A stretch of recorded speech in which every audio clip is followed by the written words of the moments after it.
Olá, bem-vindos. Meu nome é Sérgio Lírio. Eu recebo aqui hoje, não recebo não, né? Na verdade, eu vim aqui até o escritório do ex-ministro, diplomata de carreira, professor acadêmico, Rubens Recupero.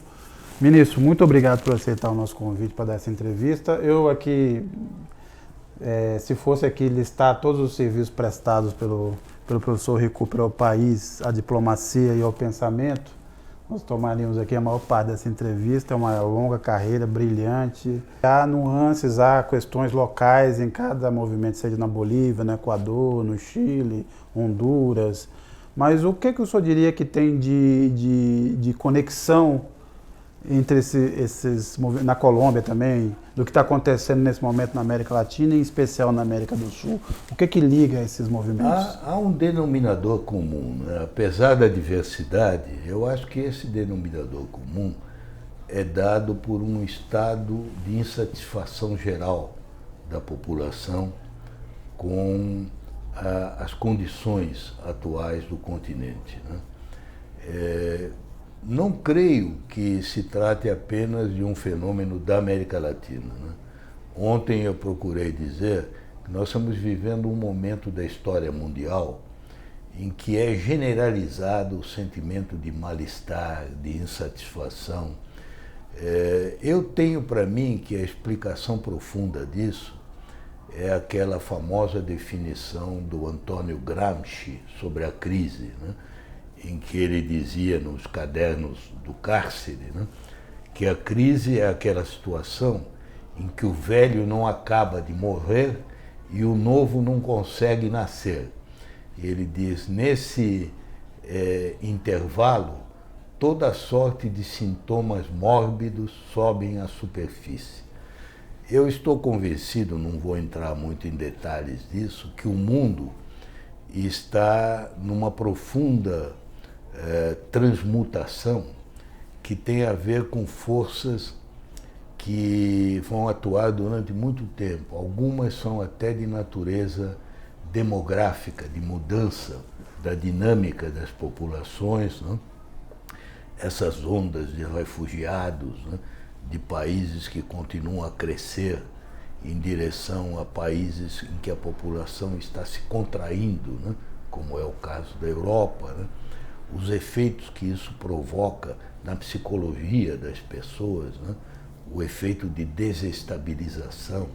Mas por trás disso tudo, acho que há uma consciência de que o sistema atual, eu digo sistema no sentido de política e economia, o sistema do capitalismo moderno e dos governos que estão ligados a essa organização da economia.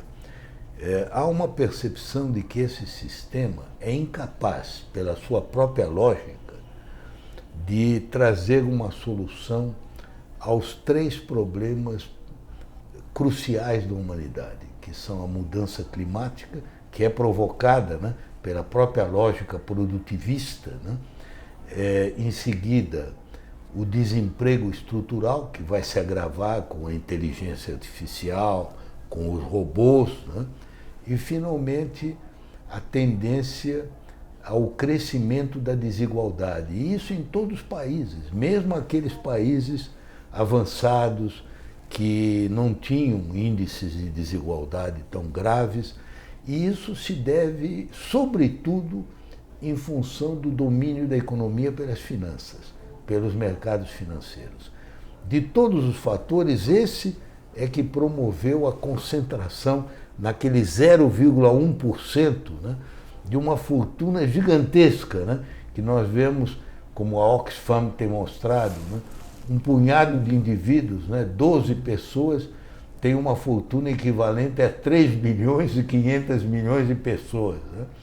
Então são coisas de um desequilíbrio, né? E isso já se sente que os governos são incapazes. Daí o fato de que as manifestações de protesto têm se tornado praticamente permanentes. Na França, esse movimento dos coletes... Primeiro é preciso lembrar que isso começou com aqueles movimentos de ocupação. Você se lembra dos anos 2008. Ocupe Wall Street, ocupe isso, ocupe aquilo. Houve em muitos lugares, na Espanha, na França, em muitos lugares. Depois, esses movimentos acabaram assumindo aquela forma de grandes massas que passaram a ocupar as ruas. E o que é novidade, no Brasil também houve, em 2013, mas o que passou a ser novidade, sobretudo nas manifestações da França, e agora, por imitação, em Hong Kong e outros países, em outros lugares, é que passam a ser manifestações semanais. Todo sábado as pessoas se mobilizam pelas mídias sociais e ainda que haja repressão e que haja, é claro, uma oscilação, hora é mais forte, hora é mais fraco o movimento, o descontentamento é subjacente. Por exemplo, na França, o Macron não consegue superar. Agora, dia 5, está marcada uma greve geral, compreende? Aquilo vai e vem. Em outros países em que a massa não está na rua, o impasse político é gigantesco. Agora, ministro, em 2008, uma crise gerada pelos erros do sistema financeiro. Foi,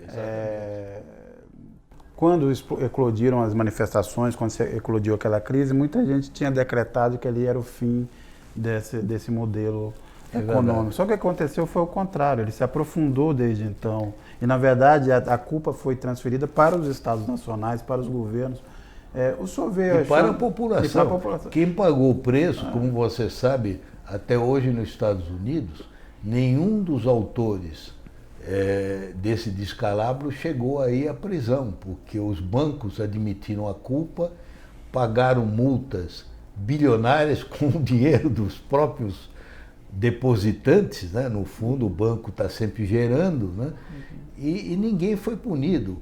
Quem pagou o pato, por exemplo, nos Estados Unidos, foram as milhões de pessoas que perderam casa, que perderam emprego, né? Mas isso é um sofrimento anônimo, né? Que não é registrado e que, por outro lado, acabou alimentando a vitória do Trump, né? É uma situação paradoxal, até perversa, né? Porque essas pessoas que foram vítimas do sistema acabaram elegendo um demagogo que é também um explorador desse sistema, mas que soube canalizar esse descontentamento, né? Como se ele não fosse um beneficiário disso, né? Mas você vê, já o fenômeno Trump teria sido impossível sem a crise de 2008.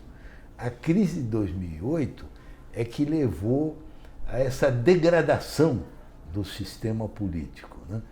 Então, você vê, como você disse, de fato o sistema acabou saindo consolidado.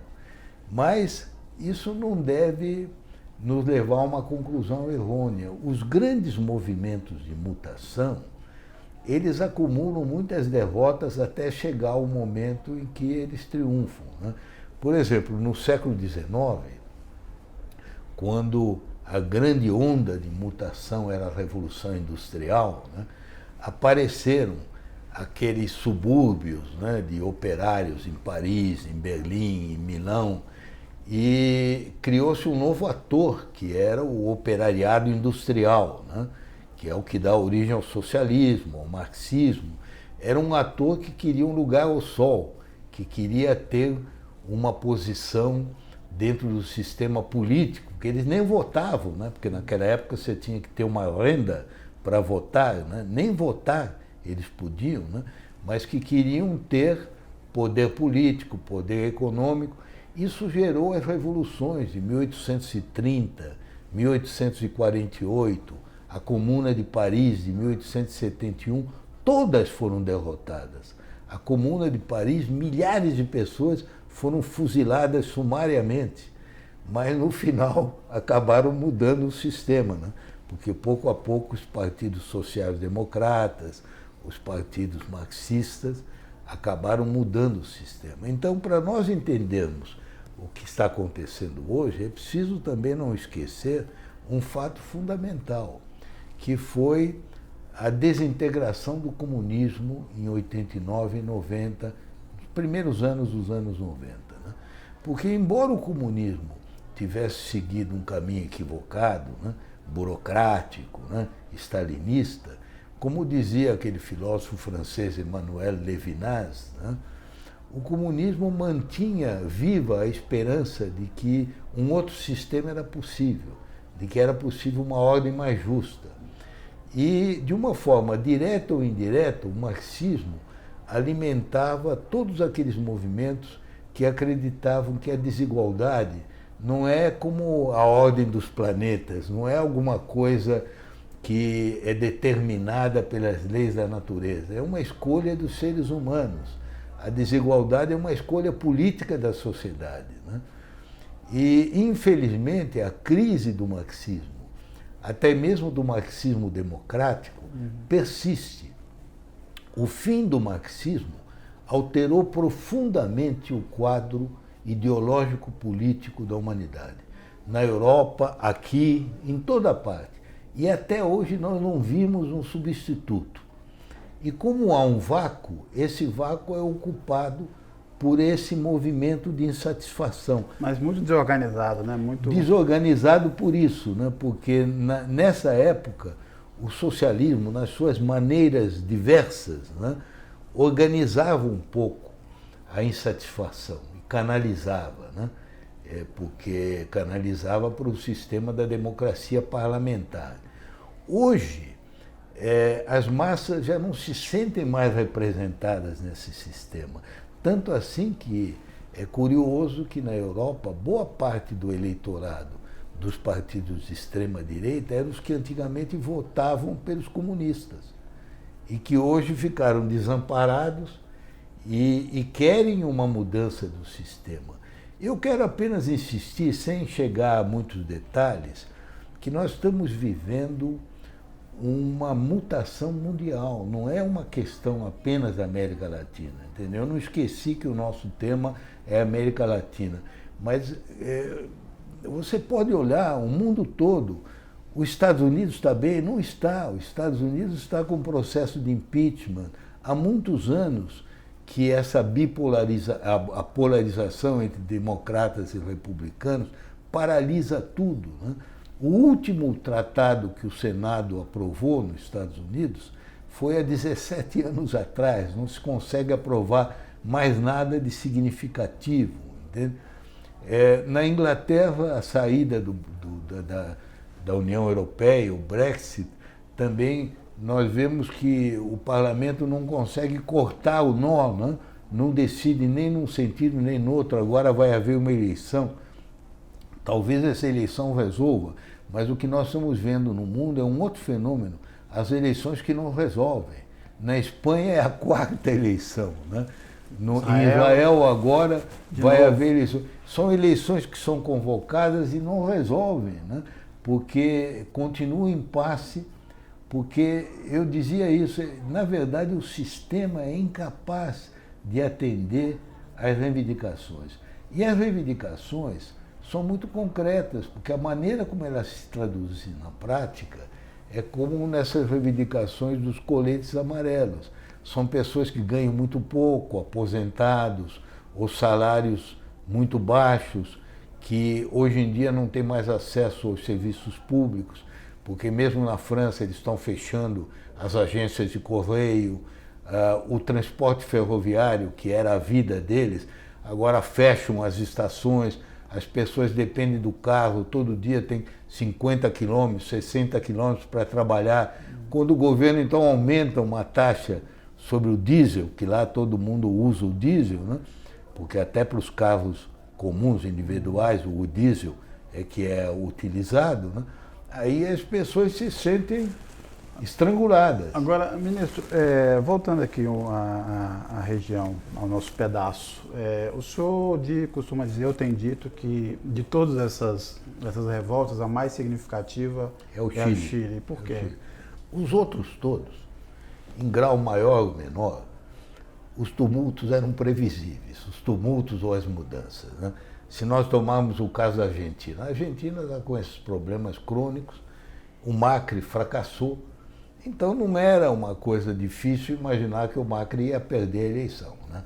Não se imaginava que ia ser de uma forma tão forte, né, como foi, né? mas era previsível, né? E num grau maior ou menor, em todos os países, inclusive as manifestações no Brasil em 2013, de certa forma eram previsíveis, né? Porque havia insatisfação com os serviços públicos, etc. Ora, o Chile era uma exceção. Se costumava dizer que o Chile era o único caso na América Latina de um país que se comparava às economias asiáticas, que estava crescendo sem interrupção há mais de 30 anos, né? Com muito pouca oscilação, um pouco mais, um pouco menos, mas sempre com uma velocidade de crescimento muito boa.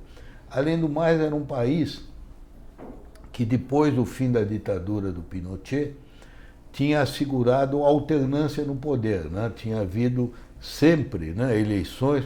No começo era aquela aliança, né, dos partidos democrata-cristãos e socialistas, depois várias vezes a direita já é a segunda vez que ganha, então havia alternância entre o centro-esquerda e a direita, mas essa alternância não alterava a política econômica, que era a mesma herdada fundamentalmente do regime Pinochet.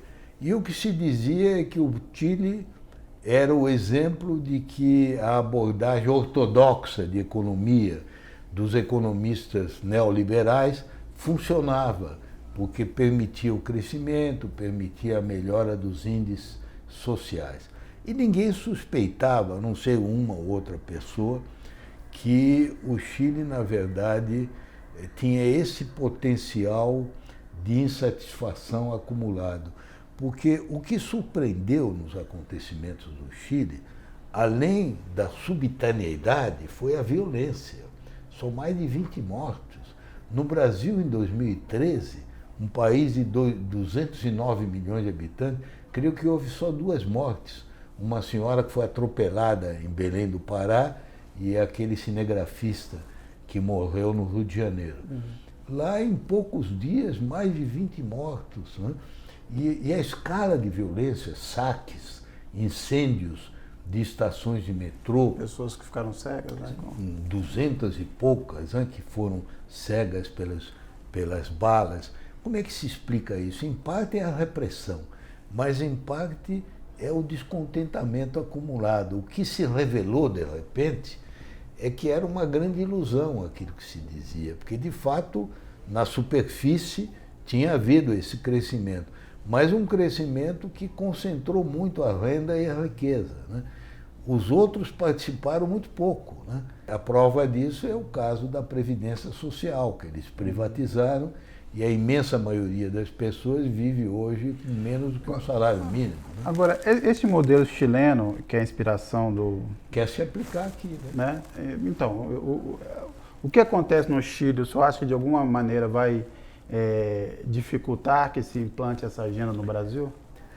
Olha, a primeira coisa que me chama a atenção é que aqui os comentaristas, os analistas, relutam muito em tirar as lições do episódio do Chile e aplicar ao Brasil. São raros os comentários bem feitos, né? Como se deveria haver, né? Mostrando que o que acontece no Chile mostra que esse caminho seguido pelo Guedes é equivocado, que no caso do Brasil vai ser ainda pior, porque o grau de desigualdade no Brasil é maior, os contrastes regionais são muito maiores. O Chile é um país pequeno, né? É um país que não tem nem 20 milhões de habitantes. Menos do que a Grande São Paulo. É menos que a Grande São Paulo e, além do mais, como você sabe, no Chile os departamentos são numerados, não tem autonomia nenhuma, não é como uma federação, com a complexidade que tem a federação. Quer dizer, a diferença do Chile para o Brasil, em termos de heterogeneidade e complexidade, é de 1 para 10. Então, se não deu certo no Chile, no Brasil, muito menos. Porque as receitas liberais, entende, não se aplicam a países de desníveis muito grandes, em que o Estado precisa atuar como corretor dos mecanismos de mercado. Porque o que é o neoliberalismo, o ultra-neoliberalismo? É simplesmente entregar tudo ao mercado. O mercado tem uma espécie de papel de autorregulação, é o mercado que vai produzir não só o aumento da riqueza, mas a distribuição. Isso não ocorre, o mercado concentra a riqueza, concentra a renda. E o Estado é que tem que intervir, o Estado através dos mecanismos do parlamento, das leis, né, das políticas públicas, né? Ora, o que está se tentando fazer no Brasil é aplicar a versão mais extrema do liberalismo a um país que já entra nessa experiência com desequilíbrios gravíssimos, né, que vêm desses anos todos. Olha, é preciso lembrar, nessa última recessão, o Brasil perdeu quase 8 pontos em renda per capita, em retrocesso. O crescimento da pobreza absoluta, nós vimos o outro dia as estatísticas do IBGE que mostraram que nós temos mais de 13 milhões de brasileiros que vivem com menos de R$150 por mês. Quer dizer, é uma coisa quase que impensável, como é que as pessoas podem viver com isso? Então, é claro que um país com essas características, ele tem que ter um modelo de bem-estar social. Ele só não explodiu porque a Constituição de 88 nos deu esse modelo, embora imperfeito, né? Embora muito aquém da necessidade. Você vê, o Brasil tem o SUS, que é um sistema de saúde universal, que com todos os defeitos é uma grande realização, né? Além do mais, o Brasil tem um seguro-desemprego. O senhor acha, por exemplo, o que explica o fato de que o Brasil, neste momento, quer dizer, tendo atravessado essa recessão, diante dessa constante retirada de direitos básicos, por que não ocorreu uma explosão? Eu estou convencido que o Brasil não explodiu graças aos mecanismos sociais que foram implantados desde a Constituição de 88, que foram acentuados, sobretudo, no governo do PT, né? O benefício de prestação continuada, a Bolsa Família, no caso. O benefício de prestação já existia, né? Mas a Bolsa Família, por exemplo, né? Mecanismos como Minha Casa Minha Vida, todos esses programas sociais que, de um lado, pesam, é claro, no orçamento, mas, de outro lado, criam condições para que as pessoas não morram de fome, compreende? Mas o senhor acha que há um risco de que se repita no Brasil? Eu acho que, sobretudo, porque eles estão desmantelando esses mecanismos, né? Agora, é um caso curioso, né? Porque você vê, o próprio Rodrigo Maia, no começo do governo, quando o governo só tinha 3 meses, mais ou menos, tinha dado uma entrevista ao Estado de São Paulo, em que ele dizia coisas muito bem observadas, muito justas. Ele dizia, olha, o governo Bolsonaro é um governo que é um deserto de ideias, é um vazio de propostas. Na campanha, o Bolsonaro havia criticado o Bolsa Família e criticou Minha Casa Minha Vida. Agora está no poder, o que ele propõe em lugar dessas coisas? Ele não propôs nada, até no primeiro momento, por isso eu acho que amorteceu, no primeiro momento o que ele propôs foi até o 13º do Bolsa Família, portanto, ele acabou aceitando aquele programa e incorporando. Agora, nas propostas do Guedes, a ideia é desmantelar isso tudo, já está claro nessas 3 emendas à Constituição. Eu creio que elas não vão passar, mas se passasse, aí agravaria muito a situação, porque o que até agora tem atenuado é que você tem muitos lugares que vivem disso, da aposentadoria, do benefício de prestação continuada. Isso modera o efeito da crise, né? E, de certa forma, é aquilo que os marxistas revolucionários no passado denunciavam, né? Eles eram contra isso porque amortecia o ardor revolucionário das massas. Mas eles têm esse efeito, né? Tem esse efeito de tornar a coisa, até um certo ponto, tolerável. Mas é uma tolerância muito sofrível, né? Porque, olha, há um fato no Brasil que é o fato central, que nós não podemos escapar desse fato. É que nós temos 12 milhões de desempregados, 3 milhões que já desanimaram de procurar emprego, portanto 15 milhões, e além do mais um número muito grande de muitos e muitos milhões que são autoempregados, né? Que são pessoas que vivem de vender doce, de vender bala, de bicos, né? Essa gente vive uma vida terrível, né? Uma vida em que a dignidade é posta à prova a cada momento, né? Essa gente tem uma renda baixíssima. Dá para evitar que eles morram de fome, né? Tem aí o almoço de R$1, enfim, você evita que morram de fome.